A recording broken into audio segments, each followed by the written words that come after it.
Well, so what I did is I pulled this harness back through where it would reach the other pedal. So I kept getting this 551 code on this pedal over here, which is accelerator pedal or lever idle validation circuit, voltage below normal or shorted below source.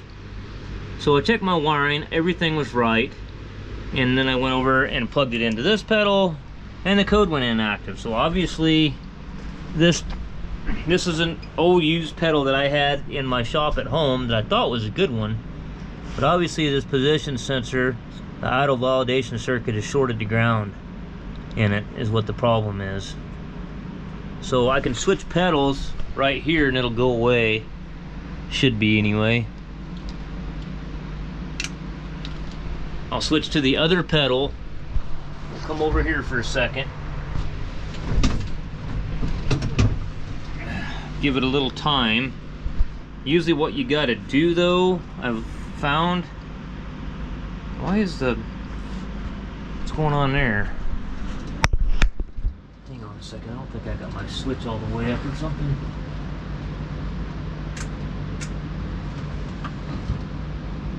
Why is my voltage all screwy now?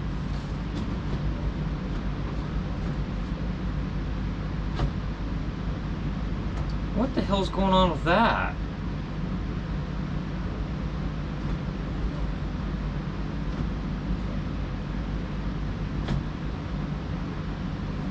I don't know what's going on there, guys. I mean, I shouldn't be doing that.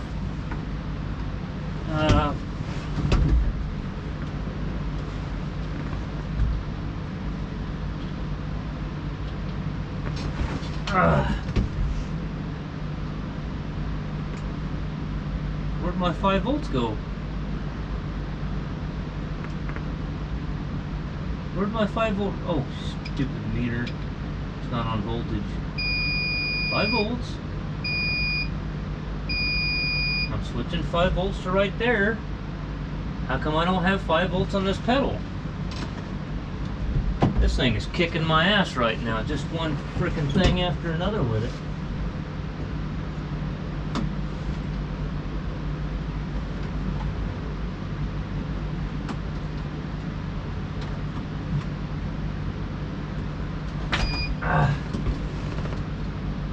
So this wire right here, 5 volts. I got 5 volts there.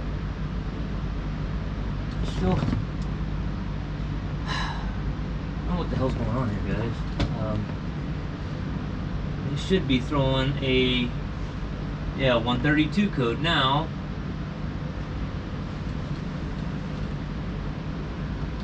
Can I bend a pen over in this thing or something? What the hell's going on here?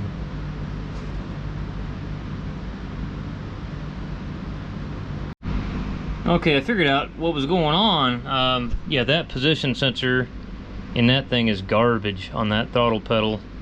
Because when I plug that one in, it pulls down my signal voltage on my pedal position sensor on this one too.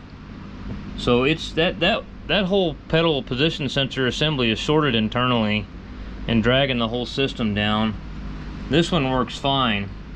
And then I can also plug this harness on this one into this pedal and the codes go all inactive. But as soon as I plug into that pedal, and they're both Williams controls.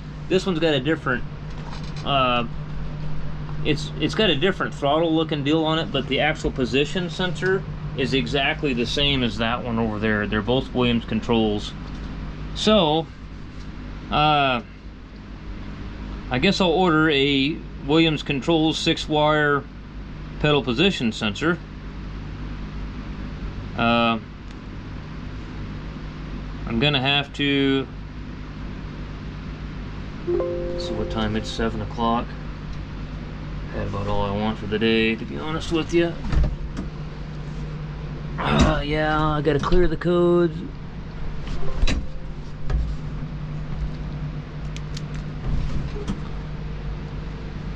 So the fan control circuit, that's active, which, that's kind of funny. I've been screwing with this thing all day long, and that just came on.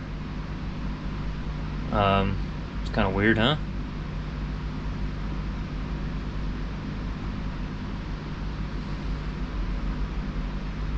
I just want to get all this stuff wired and set where it's supposed to be, and once I know everything's working, then I can go with getting the holes drilled, get the toggle switch mounted up, get all the split loom on it, get everything tied up and making it look sanitary.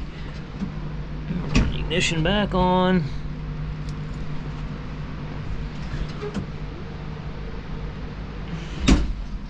So the only code I've got is the fan control code right now, but if I plug that one back into that sensor over there, it's gonna go tits up on me. All right, well guys, I still got to put all my tools up and everything, and then head home. It'll be 8 o'clock before I get home, and I started at 5 this morning, so it's been a long day. Yeah, anyhow, this is the long process, and this whole adventure is just wiring. It always is. If it was a truck, I'd already be done. I'd only have one pedal to wire and it'd be easy cheesy, you know. But when you're wiring 2 of them, it's a whole different situation.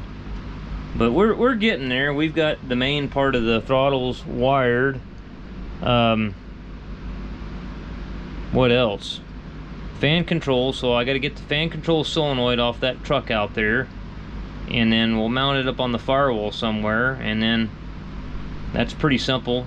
You're just gonna have a wire coming off the ECM going to the toggle switch, and then when you turn the switch on, you got a manual override, and there you go. So that's pretty easy there.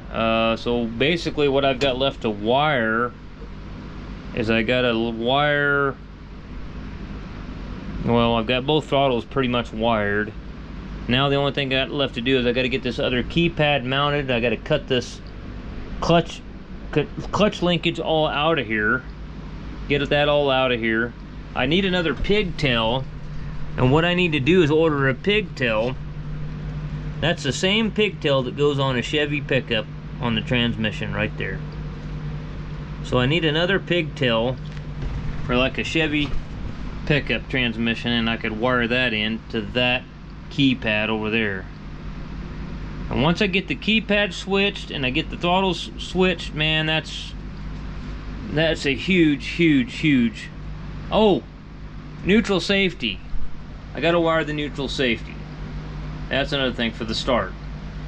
So anyways, just another deal.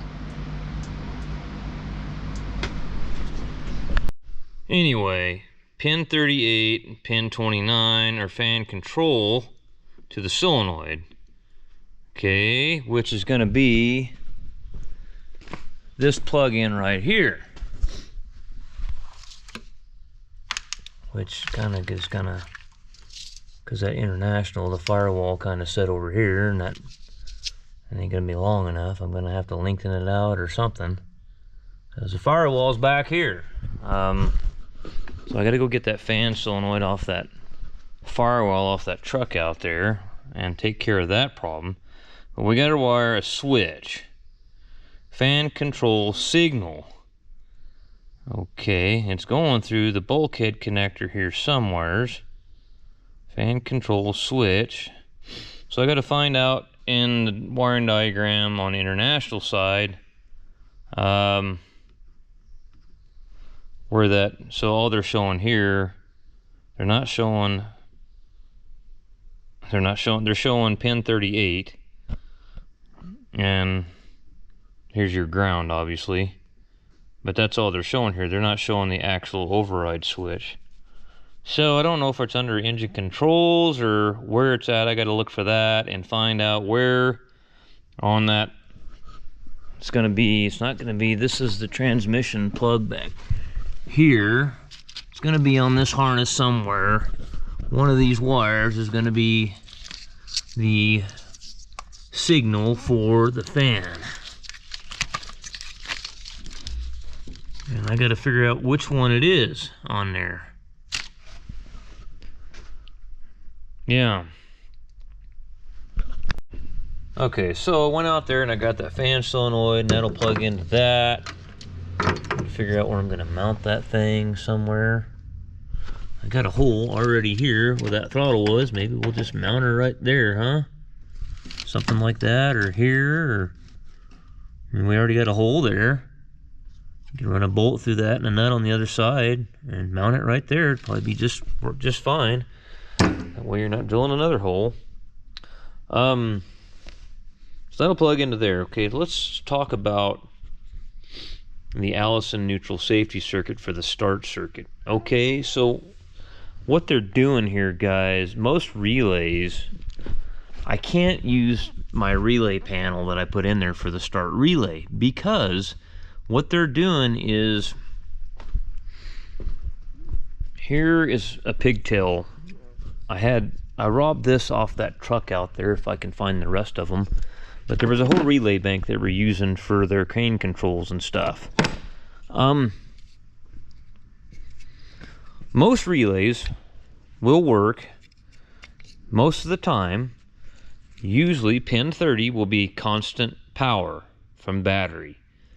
Pin 87 is whenever the relay latches and closes its contacts, and that'll be whatever you're powering up. Whatever component is being powered up will come off pin 87.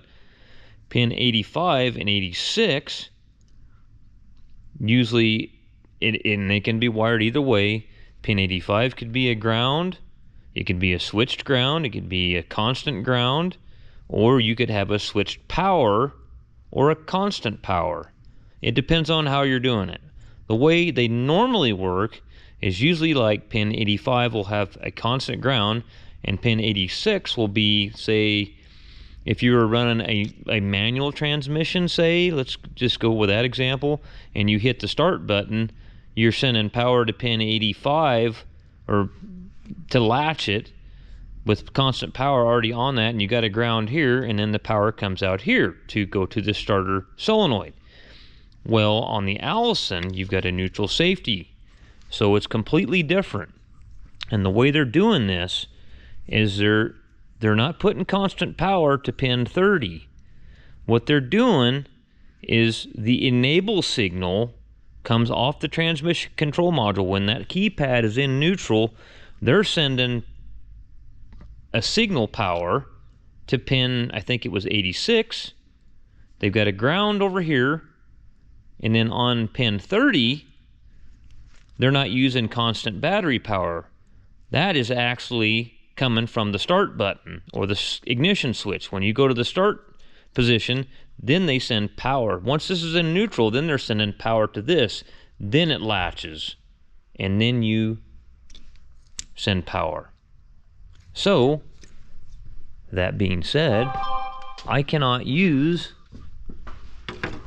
this relay block because these all have constant power going to the all 6 relays, so I can't use those. Either that, I mean, I probably could. I'd have to butcher my fuse panel. I'm gonna have to use this setup separately for the neutral safety circuit and wire it in separately. That's the only thing I can really do. So I'm gonna find out what wire is coming off the harness for the, it's gonna be off that other connector. This setup here is the yellow's pin 30, the red's 87. Let's see here, black is probably going to make pin 85, I'm guessing. Can't read the damn thing.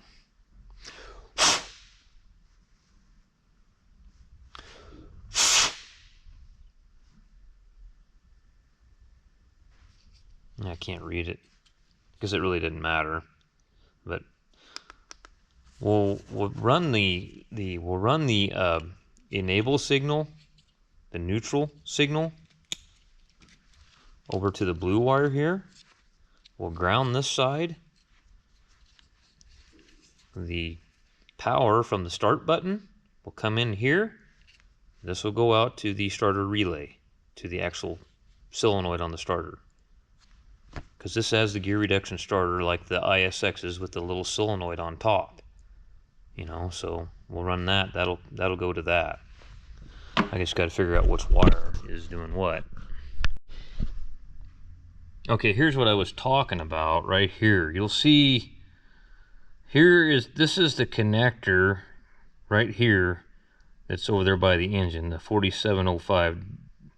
So they've got, I'm not worried about backup lamp right now. I'll ask him if he wants it.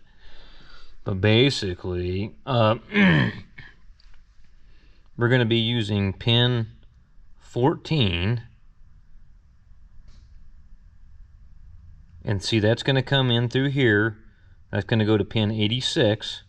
85 is a ground. Pin 30, see, they're running off the ignition switch. And then pin 87, once it latches, pin 87 comes out, 2 starter relay. Okay, so that's what we got to do. We got to find pin 14 on that.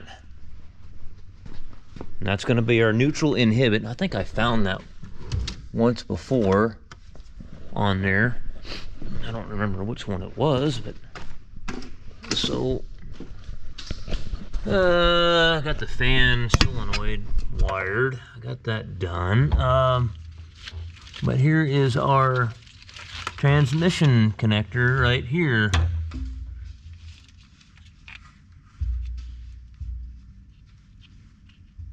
Damn it.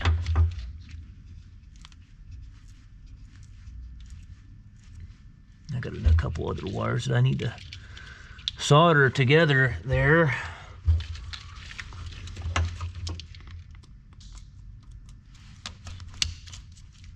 Once I get all the stuff wired and functional, then I can start trying to make it look a little better than the big dog knot that we got going on here. I gotta see what pin 14. I might have to get my glasses out. So if that's pin,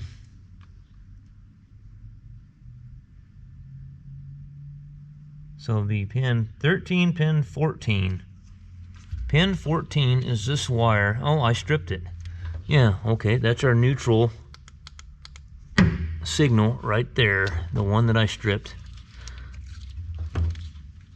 So, trying to decide what I want to do here. I need to mount that relay somewhere. Let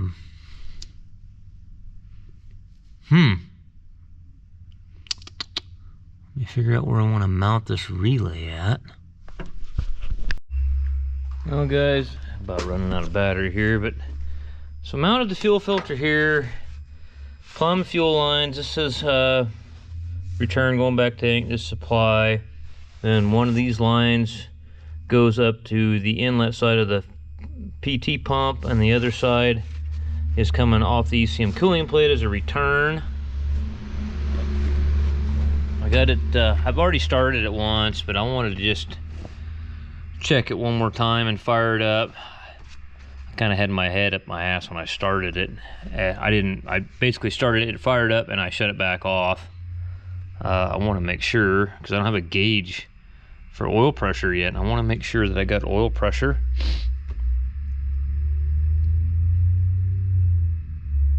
Come on, baby. Okay. It's going to ask me for a work order, which I do not want. Bye. Piss off. What do I got for fault codes? Oh. I got a power loss without ignition off. Okay.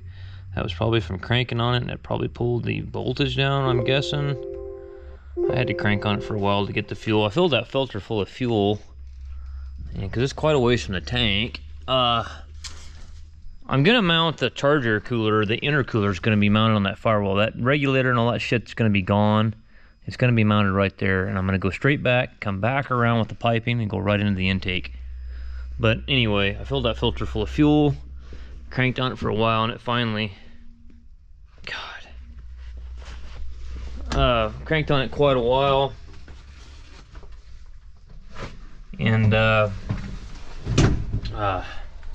hang on a second, turn the key off. Got to go through all this bullshit here to get that code cleared. Down to 9% on the battery here on the GoPro. For some reason this GoPro camera doesn't want to charge anymore.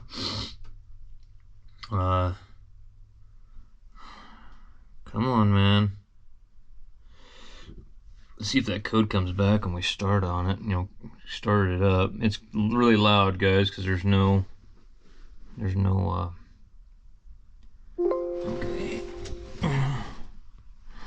Okay, that code's gone for now. Go to data logger, monitor, go down to sensors. Let's go engine oil pressure, highlight that one. Okay, it should fire up. Takes a while for it to wake up and catch back up after I crank on it.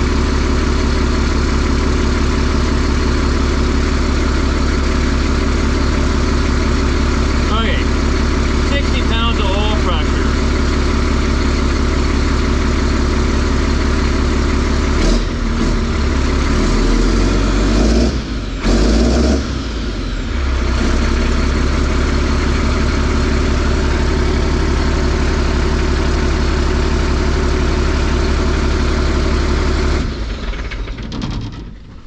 Okay, she's a runner.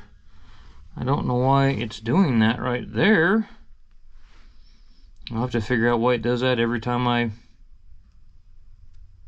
Why is it pulling it down far enough to where it's almost like it's killing the ECM power. Power loss with ignition off. Power lost without ignition off. So when you crank on it, it's pulling it down for some reason. It must be... Huh. It's kind of odd. I need to see what I'm going to have to do about that. Well, I got to go take care of some guys out in the field that are whining. And try to come back and work on this thing till dark. And then go home. But it runs. Alright, guys.